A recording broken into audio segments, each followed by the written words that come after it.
All right, how have mentors impacted your career, and what advice do you have for a young professional when it comes to selecting their mentors?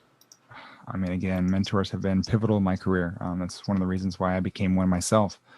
They have allowed me to be able to kind of see the mistakes and have a visibility in the mistakes that they made, so I don't actually make the same mistakes. Being able, that's one of the biggest things that mentors can do. They can actually be able to provide you a path and a like an infrastructure of how to be able to kind of move forward without having to sidestep too many times and slow down your growth. So that's one of the biggest things. I mean, rather than taking 6 years to accomplish something, working with a mentor, I can accomplish something in 6 months.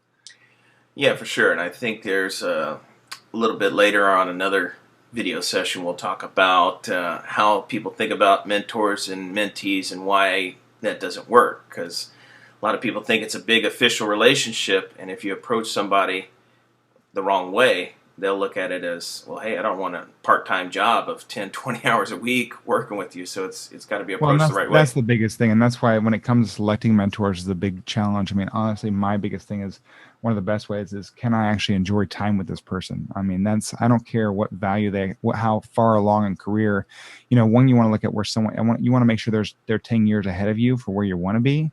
But at the same point, it's not just that. You have to be able to vibe. You have to be able to understand. I mean, if I don't feel like I can go out and have a beer with that person, they're probably not the right person for me because again, we're not going to relate.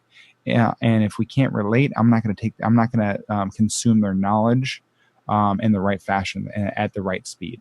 Yeah, and that probably applies both ways, whether you're considering a mentor or whether you're considering somebody that wants you to be their mentor. Oh, 100%. I mean, again, if I'm actually working with anyone, that's the first thing I'm looking at. I mean, I want to be able to see that I can be able to hang out with these individuals. This would be someone that I would invite in my home and be able to hang out and meet my children.